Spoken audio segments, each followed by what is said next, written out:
Hello everyone, welcome to the second video of vector analysis.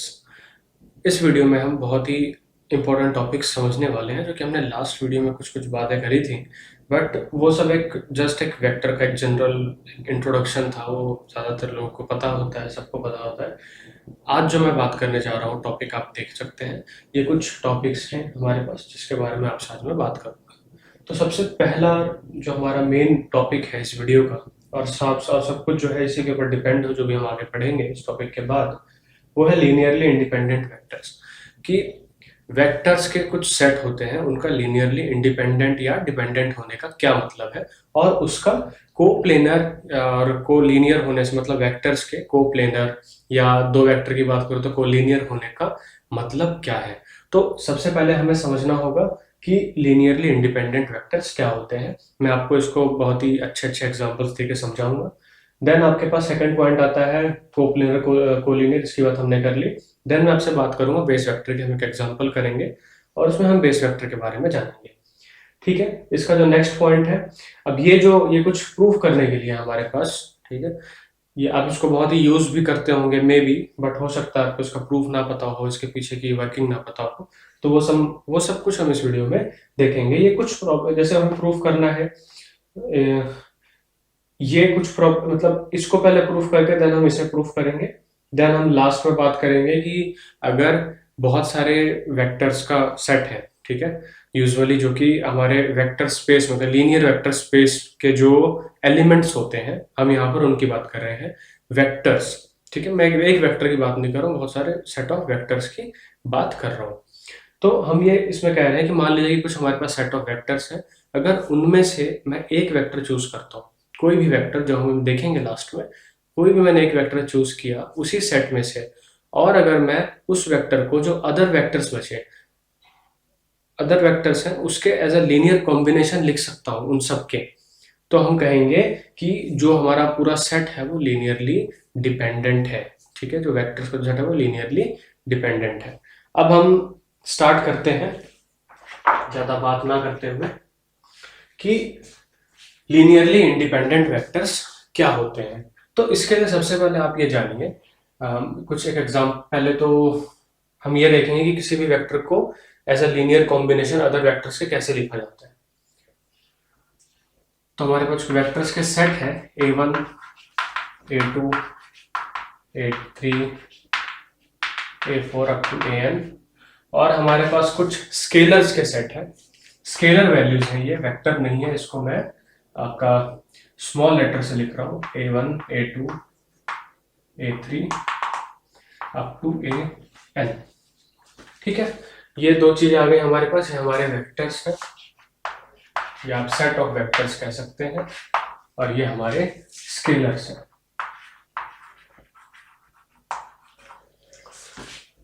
अब अगर मैं इन सब का लीनियर कॉम्बिनेशन करूं और एक वेक्टर बनाऊं तो उसको किस तरह से लिखेंगे।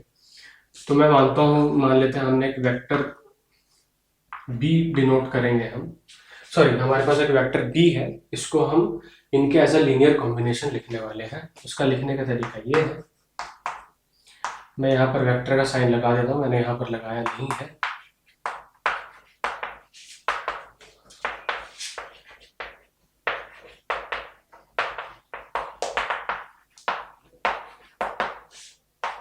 ठीक है, इसको हम कहेंगे कि हमने बी को इनके एज अ लीनियर कॉम्बिनेशन लिखा है वेक्टर्स के।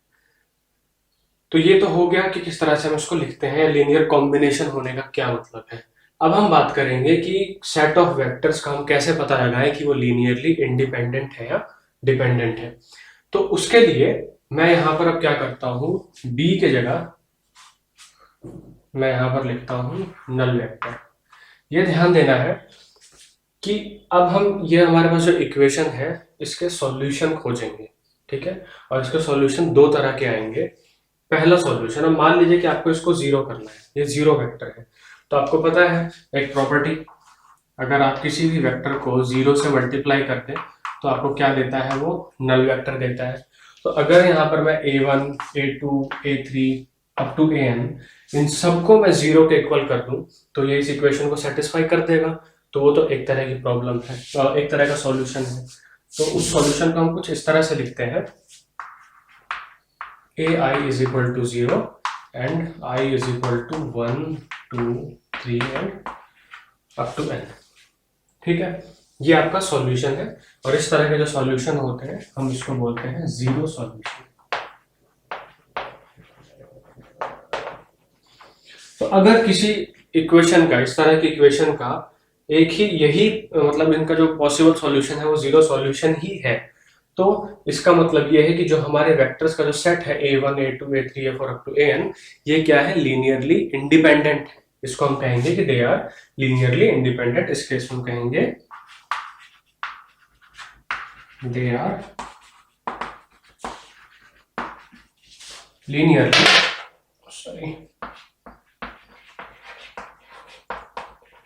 इंडिपेंडेंट। ठीक है, तो ये तो एक तरह का सॉल्यूशन हो गया।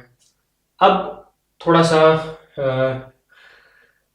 ठीक है, ये सॉल्यूशन हो गया। एग्जांपल देखते हैं इसका, और मैं बताता हूँ कि अदर किस तरह के सॉल्यूशन पॉसिबल हो सकते हैं। तो ये तो एक तरह का सॉल्यूशन हुआ, इसको आपको ध्यान में रखना है। वीडियो पॉज करके आप इसे नोट भी कर सकते हैं।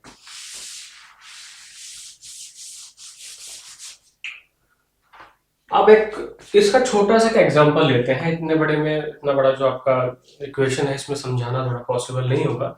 तो एक एग्जांपल लेते हैं कि मैं एक लीनियर कॉम्बिनेशन लेता हूँ a1 वेक्टर a1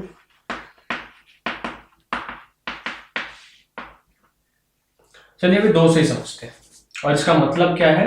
और मैं ये भी बताऊंगा कि इसका जो है दो वेक्टर्स यहाँ पर a1 और a2 के कोलिनियर होने का क्या मतलब वो आपको यहाँ से क्लियर हो जाएगा। तो हमने भी बात करी थी कि एक तरह का सॉल्यूशन तो ये होगा, यहाँ पर a1 और a2 की वैल्यू क्या हो जाए, 0 के इक्वल हो जाए, जो कि ये है a1 और हाँ इसकी वैल्यू 0 के इक्वल हो जाए। इस केस में जो आपका a1 a2 है वो क्या होंगे, लीनियरली इंडिपेंडेंट होंगे। ये तो पहला केस हो गया। और दूसरा केस मानते हैं कि यहाँ पर a1 और a2 की वैल्यू 0 नहीं है, a1 और a2 की वैल्यू 0 नहीं है। तो मैं क्या करता हूँ यहाँ पर आपको ये दिखाने के लिए कि लीनियरली डिपेंडेंट किस तरह से वो देखते हैं। मैंने लिखा a1 is equal to minus a2 by a1 a2। ठीक है, मैंने इसको इस तरह से लिख दिया है। अब आप देख सकते हो कि अगर यहाँ पर a1 और a2 की वैल्यू 0 होती तो ये तो इसके ऊपर डिपेंड कर ही नहीं सकता था। और यहाँ पर आप क्लियरली देख रहे हो कि जो a1 है ये डायरेक्टली प्रोपोर्शनल है, या इस केस में लीनियरली प्रोपोर्शनल है a2 के। और जो प्रोपोर्शनलिटी का कांस्टेंट है आपके पास वो ये है माइनस a2 बाई a1। इसकी कुछ वैल्यू होनी ही चाहिए, कांस्टेंट वैल्यू होनी चाहिए, ताकि हम बता सके कि हाँ a1 a2 के ऊपर डिपेंड कर रहा है। तो यहां पर आप देखोगे कि जब ये इसके ऊपर डिपेंड कर रहा है, लीनियरली डिपेंड कर रहा है, तो इस तरह के जो वेक्टर्स होते हैं जैसे a1 और a2 उसको हम कहते हैं कि they are collinear vector. Collinear का मतलब क्या होता है, एक ही लाइन के अलोंग ये जो वेक्टर्स हैं एक ही लाइन के अलोंग डायरेक्टेड है। ठीक है, डायरेक्शन मैंने ये नहीं कहा है कि किसी पर्टिकुलर डायरेक्शन में, मैं कह रहा हूं कि इनकी जो डायरेक्शन कुछ भी हो, ये हो चाहे उस तरफ हो, बट है ये एक ही लाइन के ऊपर। कोलिनियर का मतलब मेरा यहाँ पर ये है। तो पहले जो पॉसिबिलिटी थी a1 और a2 की वैल्यू हो गई 0, बट दूसरी पॉसिबिलिटी की मैं यहाँ पर बात कर रहा हूँ, इससे अभी इतना क्लियर नहीं हुआ होगा, बट आगे देखते हैं। इसको आगे और क्लियर करने की कोशिश मैं करता हूँ आपको। अब मान लीजिए कि इसका a1 और a2 की हमें कुछ वैल्यूज ऐसी मिल रही हैं जिससे कि अगर मैं यहाँ पर पुट करता हूँ उसको तो वैल्यू मेरे पास 0 आ रही है। वो किस तरह के वेक्टर वो होते हैं, तो मैं यहाँ पर एक एग्जांपल लेता हूँ। एक ये वेक्टर है मेरा a1, ठीक है, और एक वेक्टर और लेते हैं, इसे कह रहा हूं a2। यहां पर ध्यान देना है कि आप क्लियरली देख सकते हो कि ये एक ही लाइन पर है, कोलिनियर है। इसका मतलब यह है कि लीनियरली डिपेंड एक दूसरे पर कर रहे हैं। ये तो मैं एक फिगर ले रहा हूं, समझा रहा हूं। यहां पर हमें चेक करना है कि एक्चुअल में लीनियरली डिपेंडेंट है या नहीं है। तो यहां पर मैं क्या करता हूं, यहां पर ध्यान देना है कि a2 जो है ना वेक्टर a1 का हाफ है। ये ध्यान रखना है, मैंने जो फिगर से प्रॉपर्टी निकाली है ना कि इससे। तो मैं यहाँ पर आपको एक पॉइंट प्रूफ करना चाह रहा हूँ कि अब हम a1 और a2 की ऐसी वैल्यूज देख रहे हैं जो अदर देन 0 जो इसको सेटिस्फाई करें। अब आप सपोज करिए कि मैं यहाँ पर अगर a1 की वैल्यू में ले लेता हूँ 1 और a2 की वैल्यू ले लेता हूं मैं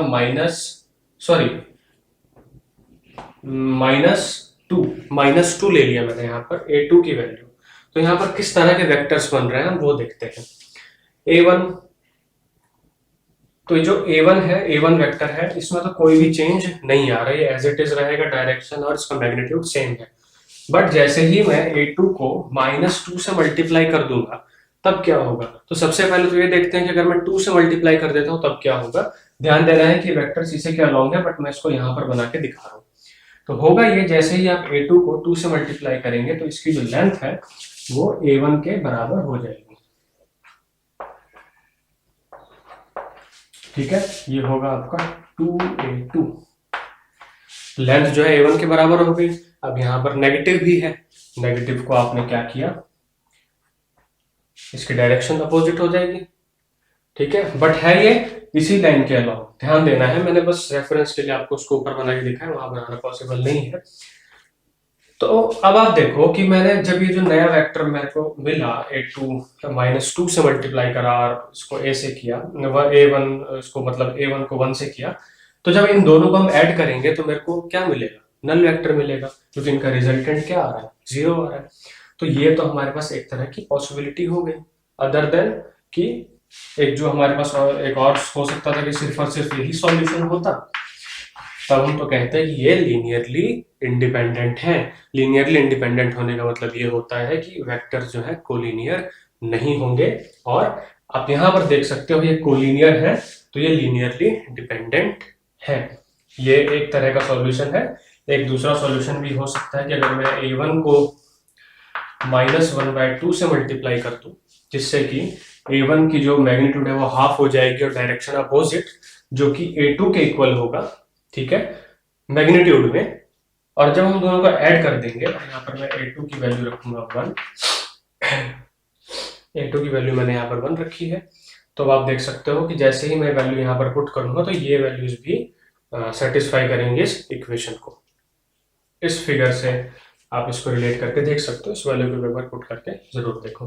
तो ये तो एक एग्जांपल था लीनियरली डिपेंडेंट और इंडिपेंडेंट क्या होता है और उसका लीनियरली कोलिनियर होने से क्या लिंक है।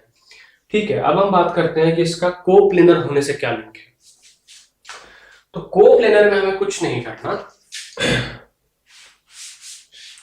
कुछ तो करना ही होगा।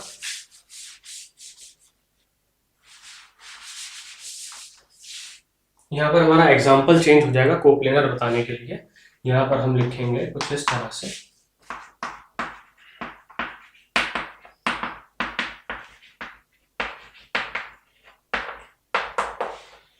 यहाँ पर मैंने 3 वेक्टर लिए हैं, क्योंकि कोप्लेनर आप तभी पता लगा सकते हो कि जब मिनिमम आपके पास 3 वेक्टर हो।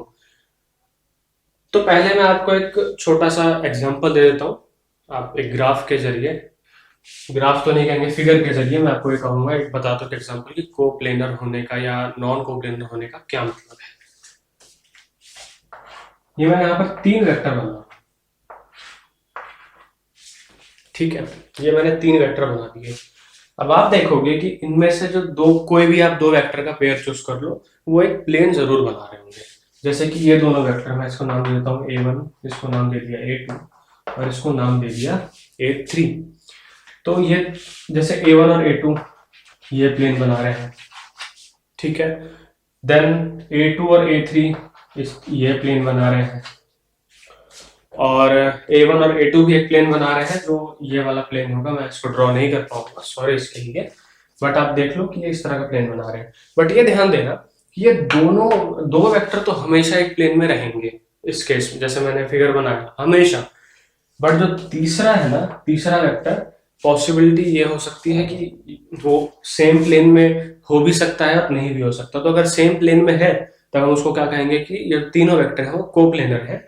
जैसा कि यहाँ पर आप देख रहे हो कि सेम प्लेन में नहीं है, तो हम इन तीनों वेक्टर क्या कहेंगे कि दे आर नॉन कोप्लेनर। ठीक है, तो ये तो एक छोटा सा मतलब फिगर से आपको मैंने एग्जांपल दिया है कोप्लेनर और नॉन कोप्लेनर।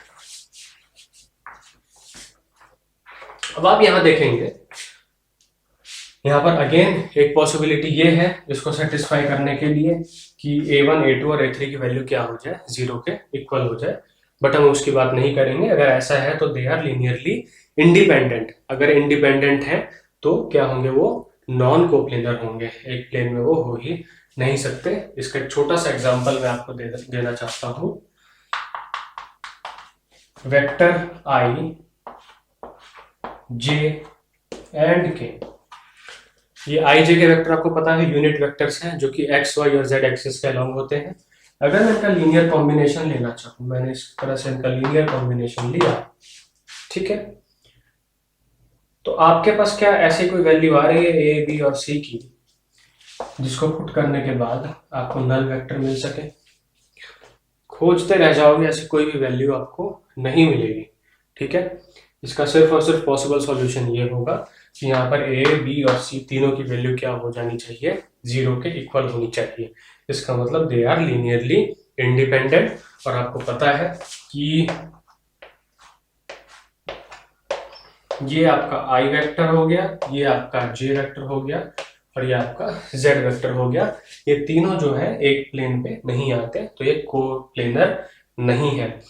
अगर अगर यहाँ पर जीरो के अलावा कोई और सॉल्यूशन आ रहा है, ठीक है, तो इस केस की मैं बात करूं तो अगर मान लेते हैं कि अगर मान लें इसमें एक वैल्यू भी अगर जीरो के इक्वल हो गई, तब भी हम ये प्रूव कर सकते हैं कि यहाँ पर ये लीनियरली, तब भी हम कहेंगे कि ये लीनियरली डिपेंडेंट है। तीनों सेट, तीनों वेक्टर के जो सेट है a1 a2 और a3, ठीक है। तो इसकी जो डेफिनेशन है ना लीनियरली इंडिपेंडेंट होने की, तो उसमें अगर बहुत सारे वेक्टर्स है, जो ऊपर वाला केस है उसमें कहा जाता है कि इवन इफ सम कोफिशिएंट्स, मतलब यहाँ पर a2 a3 कोई भी ले सकते हैं, इवन सम बोला है वहां पर, अगर कुछ कोफिशिएंट्स को छोड़ के सारे भी जीरो हो जाए ना, तब भी हम ये कहेंगे कि दे आर लीनियरली डिपेंडेंट। अच्छा, एक छोटा सा एग्जांपल लेते हैं, मतलब एक क्वेश्चन है आपसे कि अगर मैं यहाँ पर a1 a2 और a3 इनमें से दो को जीरो कर दूं और सिर्फ a3 को मैं कुछ वैल्यू देना चाहूँ, तो उसकी पॉसिबल वैल्यू क्या हो सकती है? जैसे मान लो मैंने यहाँ पर जीरो रख दिया और ये भी जीरो हो गया, आपके पास क्या बच जाता है, a3 आपके पास सिर्फ यही पॉसिबिलिटी बच गई। अब बताओ, अगर ये जीरो के इक्वल है, हमने ये पढ़ा था, सॉरी नहीं पढ़ा था, अभी पता चलेगा आपको। अगर ऐसा कुछ केस है और a3 है आपका जो प्रॉपर वेक्टर है, अगर आपका a3 प्रॉपर वेक्टर है, तो उस केस में ये a3 की वैल्यू क्या हो जाएगी, जीरो हो जाएगी। तो अब देखोगे अगर मैंने दो वैल्यू यहाँ पर जीरो ले ली, तो यहाँ पर a3 को भी जीरो होना पड़ेगा और उस केस में ये लीनियरली इंडिपेंडेंट हो जाएंगे, अगर दो वैल्यू इसकी जीरो हो गई तो। ठीक है, ये भी समझ में आ गया होगा आपको। एक छोटा सा एग्जांपल था कुछ बताने की कोशिश, तो आप बताना कमेंट्स में कि आपको समझ में आया कि नहीं आया। ठीक है, अब हम बात करते हैं कि जब a1 a2 और a3 की वैल्यू जीरो के इक्वल नहीं है, इसके कुछ और पॉसिबिलिटीज यहाँ पर हो सकती है, ठीक है, जैसा कि लास्ट एग्जांपल हमने देखा था। तो अब मैं क्या करता हूँ, यहाँ पर इसको समझाने के लिए मैं आपको लिखूंगा a1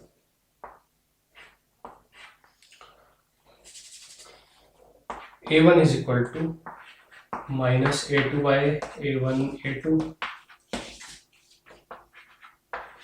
minus a3 a1 a3।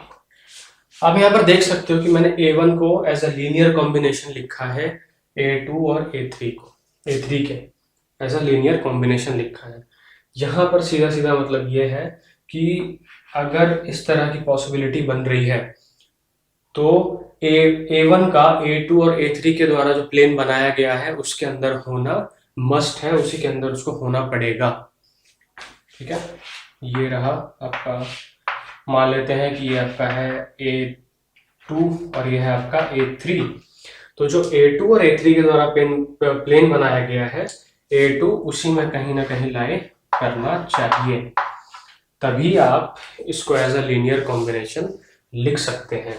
इसका एग्जांपल अगर मैं बताना चाहूँ आपको, तो एक एग्जांपल ले लेते हैं, 2 डायमेंशनल केस।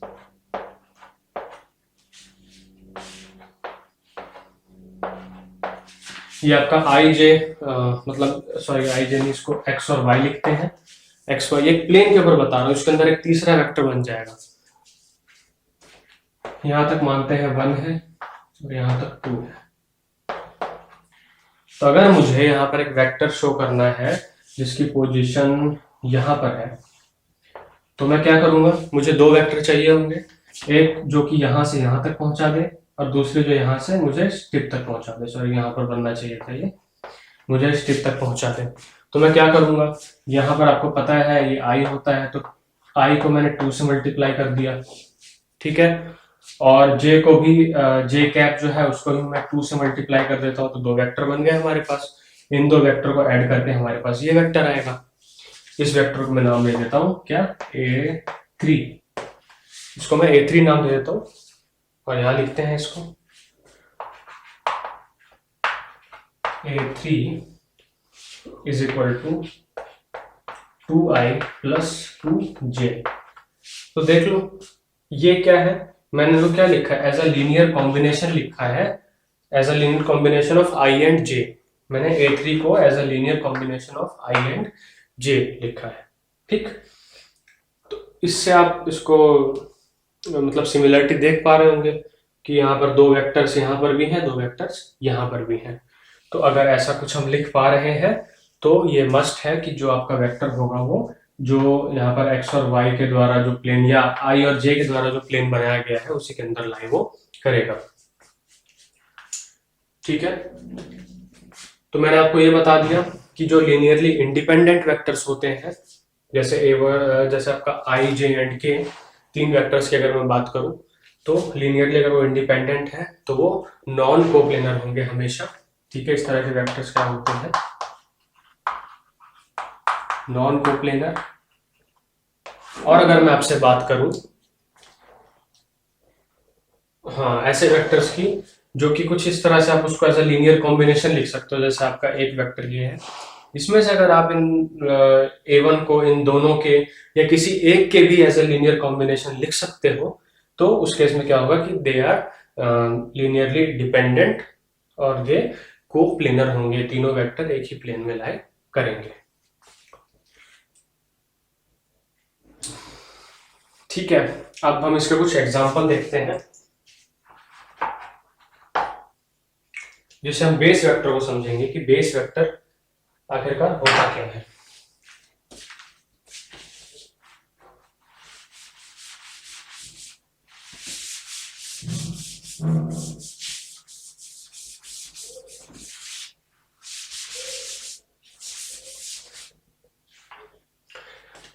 अच्छा, ये तो हमने कुछ एग्जांपल्स देख लिए थे।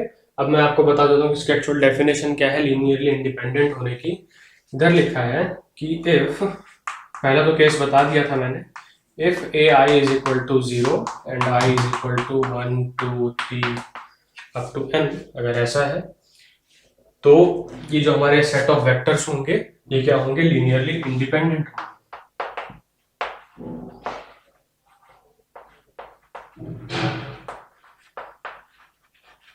लीनियरली इंडिपेंडेंट होंगे। दूसरा केस, इफ सम, यहां पर सम क्यों लिखा गया है ये मैंने आपको एग्जांपल बता दिया था 3 वेक्टर को चूज करके कि अगर मैंने 3 वेक्टर है और उसमें से अगर 2 कोफिशिएंट्स A1 A2 को ही 0 कर दिया, तब तो आपका वो जो तीसरा जो वेक्टर है उसको भी अगर 0 आपका रिजल्टेंट आ रहा है तो उसको A3 को भी 0 होना पड़ेगा।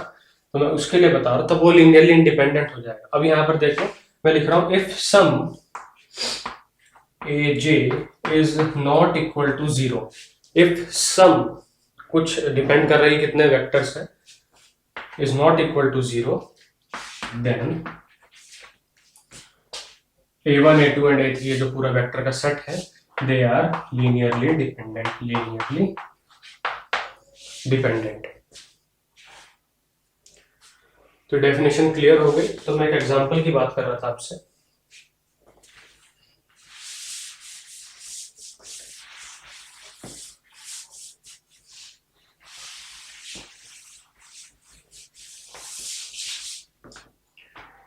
तो थोड़ा सा कोप्लेनर के ऊपर हमारी डिस्कशन हो जाएगी। दो वेक्टर्स हैं,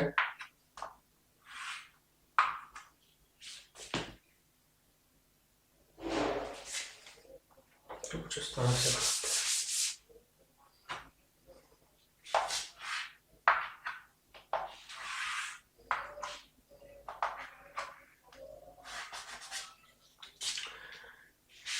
यहाँ पर हमारे पास दो वेक्टर हैं ए एंड बी, और इसके अंदर इन दोनों के जो प्लेन है, ये आपका ए हो गया, ये आपका बी हो गया, इन दोनों का जो प्लेन है, इस प्लेन के अंदर एक वेक्टर है हमारे पास इस तरह से। ठीक है,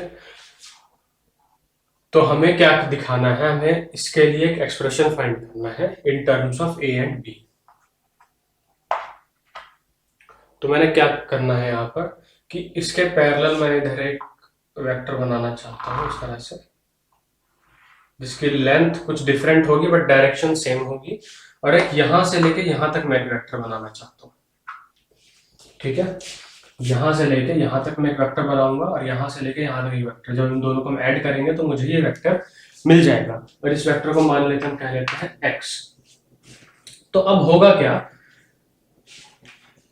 ये जो ए वेक्टर है, ये जो एक्चुअल लेंथ चाहिए उससे ज्यादा बड़ा है, और ये वाला जो वेक्टर आएगा हमारे पास, जो एक्चुअल हमें वेक्टर चाहिए, उसकी जो लेंथ है वो जो वेक्टर हमें चाहिए उससे कम है।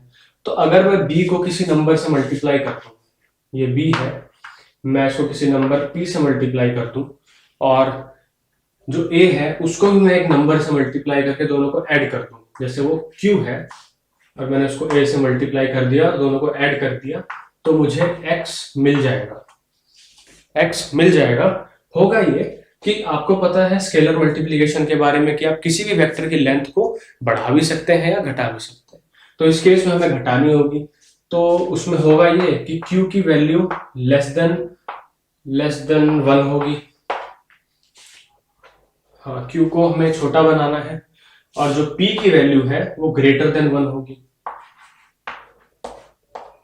तो अगर इस तरह से हम किसी वेक्टर को लिख पा रहे हैं, और जिसमें आपको मैंने बता दिया यहाँ पर पी और क्यू की वैल्यू किस तरह से होनी चाहिए, ये भी पॉसिबिलिटी हो सकती थी कि a2 जो है, जो हमें एक्चुअल वेक्टर यहाँ पर चाहिए, उससे छोटा होता, तो उस केस में ये ग्रेटर देन 1 ये भी होता।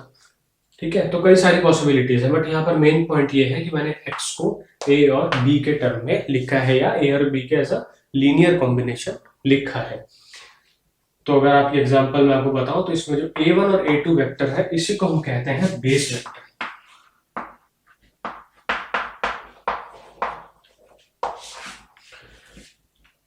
तो आप अब बिल्कुल अचानक से ये भी कह सकते हो कि इसका मतलब तो आपका जो कार्टेशियन कोऑर्डिनेट सिस्टम है, इसमें i, j और k, ये जो तीन यूनिट वेक्टर्स हैं, ये भी बेस वेक्टर्स होंगे।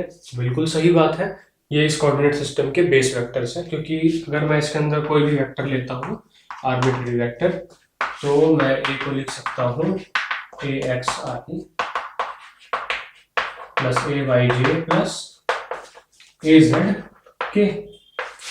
तो यहाँ पर a, j और k जो है, क्या है, आपके बेस वेक्टर्स है किसी पर्टिकुलर कोऑर्डिनेट सिस्टम के लिए। ये कोऑर्डिनेट सिस्टम बिल्कुल आर्बिट्रेरी था, कोई इसके अंदर वो नहीं था कि कार्टेशियन कोऑर्डिनेट सिस्टम वाली प्रॉपर्टीज, मतलब आर्बिट्रेरी कुछ भी प्रॉपर्टीज हो सकती हैं इस कोऑर्डिनेट सिस्टम की। ठीक है, तो बेस वेक्टर भी हमारा क्लियर हो गया। अब हम कुछ एग्जांपल्स देखेंगे इसके।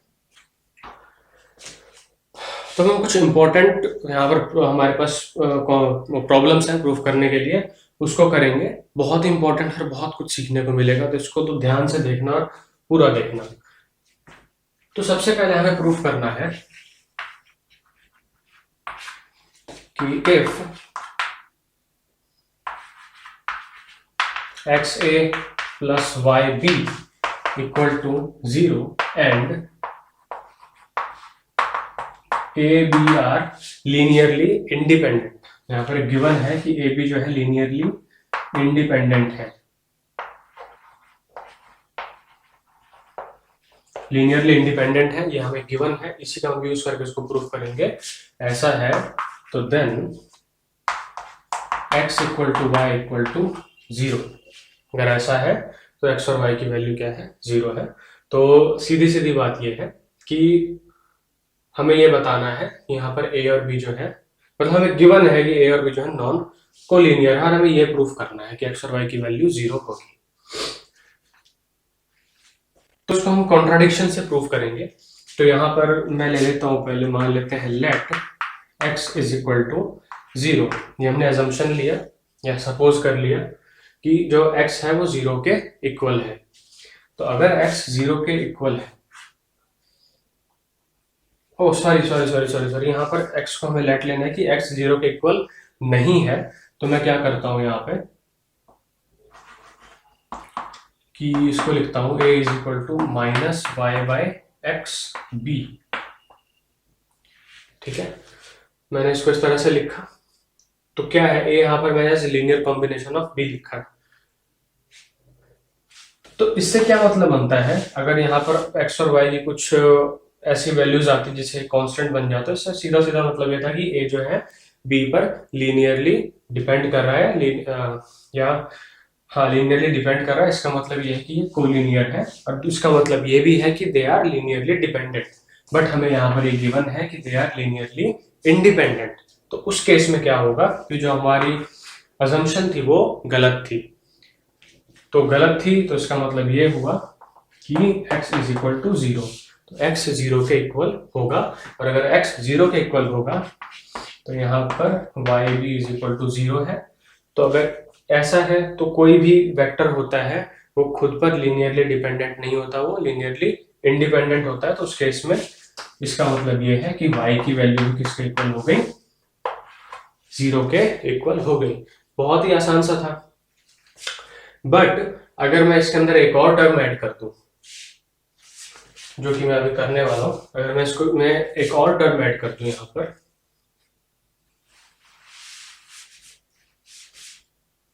एक दूसरा एग्जांपल है, बहुत ही इंटरेस्टिंग है, उससे बहुत अलग है। तो अगर मैं लिखूं X A plus Y B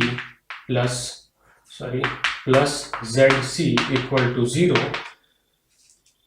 और ए बी सी अगर लीनियरली इंडिपेंडेंट है, तो हमें यह प्रूफ करना है कि एक्स वाई और जेड की वैल्यू किसके इक्वल होगी, 0 के इक्वल होगी। बहुत ध्यान से देखना है इसे। तो यहां पर हम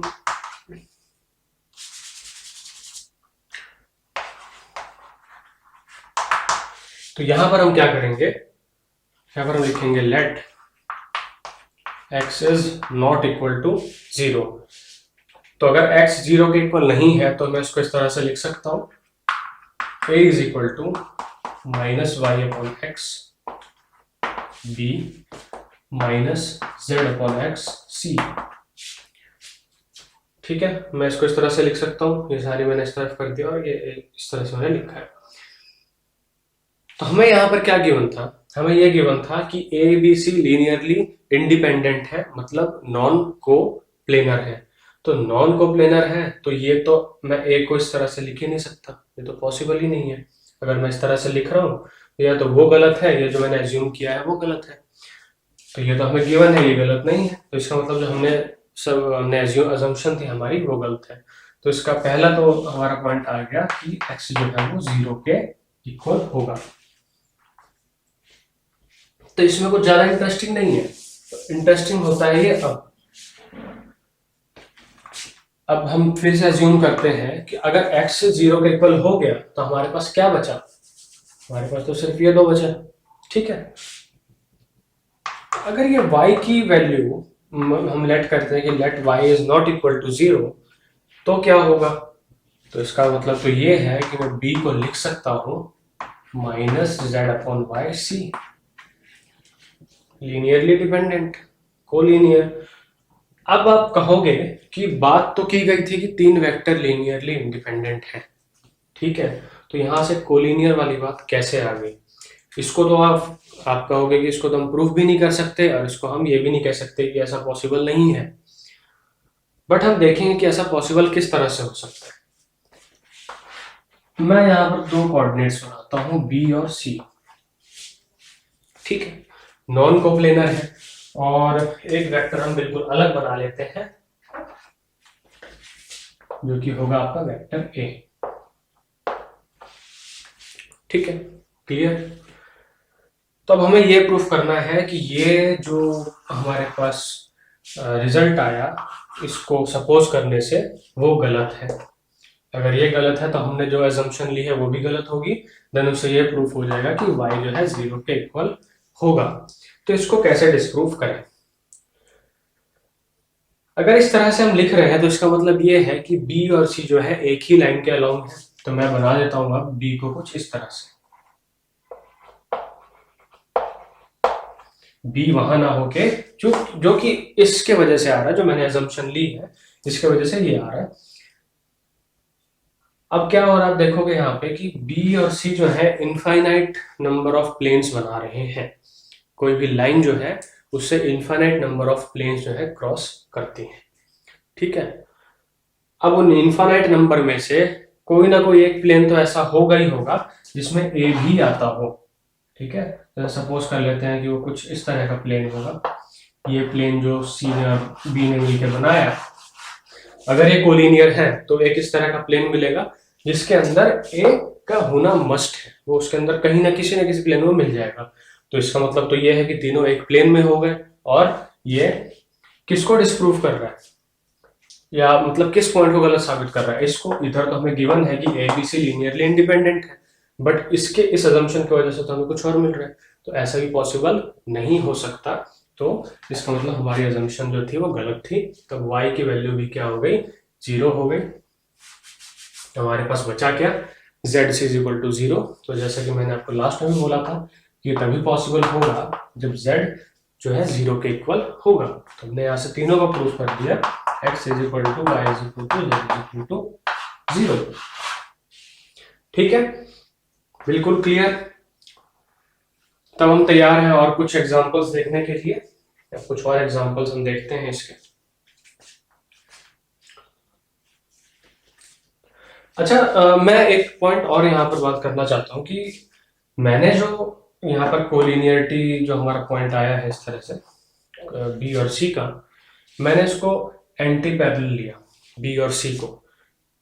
और बी और सी अगर एक साइड हो जाए तो ये कोई प्लेन बनाएंगे ही नहीं, तो पॉसिबल ये भी नहीं हो सकता कि मैंने यहाँ पर एंटी पैरेलल ले लिया है।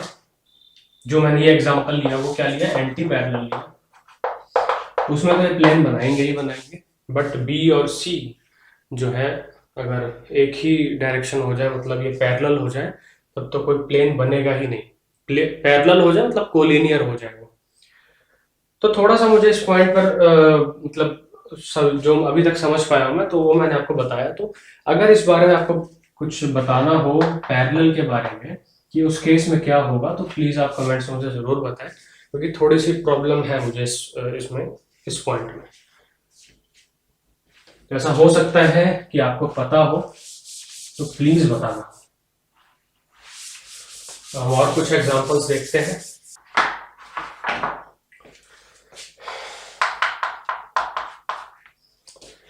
इस एग्जांपल में हमें प्रूफ करना है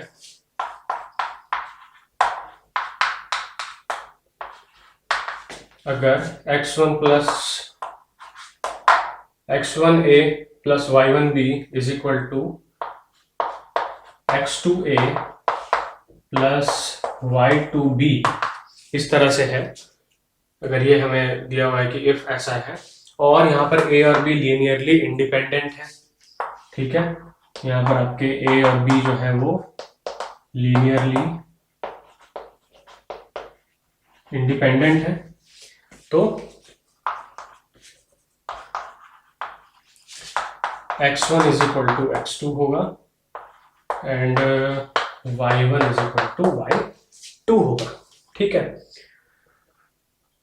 तो अब क्या करते हैं, इस साइड को मैं यहाँ पर ले आता हूँ, तो ये आ जाएगा x1 माइनस x2, कॉमन यहाँ पर a आ जाएगा हमारे पास, प्लस में y1 माइनस y2, कॉमन हमारे पास p आ जाएगा जो कि 0 के इक्वल होगा, ठीक है। अब आपको पता है कि if XA plus YB is equal to 0 है और A और B लीनियरली इंडिपेंडेंट है, जैसे A और B लीनियरली इंडिपेंडेंट हमें गिवन है, तो इसका मतलब ये है कि X और Y की जो वैल्यू होगी वो किसके इक्वल होगी, 0 के इक्वल होगी। तो इसी का हम यूज करते हुए क्या करेंगे कि x1 माइनस x2 को हम 0 के इक्वल इक्वेट करेंगे और y1 माइनस y2 को भी हम 0 के इक्वल इक्वेट करेंगे। तो इससे हमें क्या मिलेगा, x1 is equal to x2 और इससे हमें मिलेगा y1 is equal to y2। और अगर इसके अंदर मैं एक और ऐड कर देता z1c z2c, ठीक है, मैं इस तरह से ऐड कर देता, तो हम ये भी साथ में प्रूव कर सकते थे कि x1 is equal to z1 is equal to z2 होगा, जो कि यहाँ पर एक और पार्ट हम लिखेंगे और वो भी हम प्रूफ कर चुके हैं। हमने 2 के लिए तो प्रूफ करा था और 3 के लिए भी प्रूफ किया था, तो आप उसका यूज यहाँ पर भी कर सकते हो। तो ये कुछ हमारे एग्जाम्पल्स थे।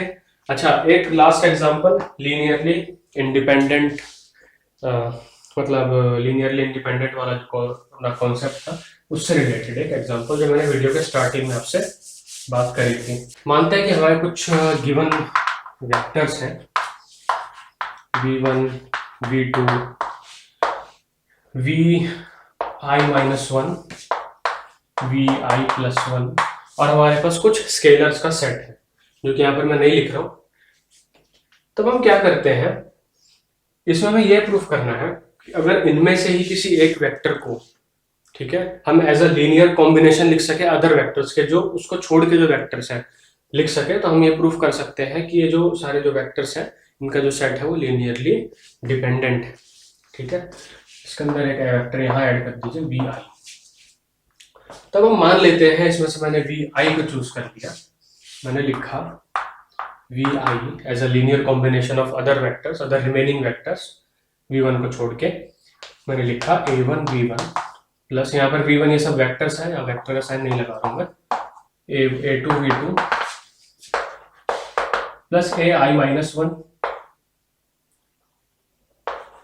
vi-1 plus ai+1 vi+1 and last में an vn।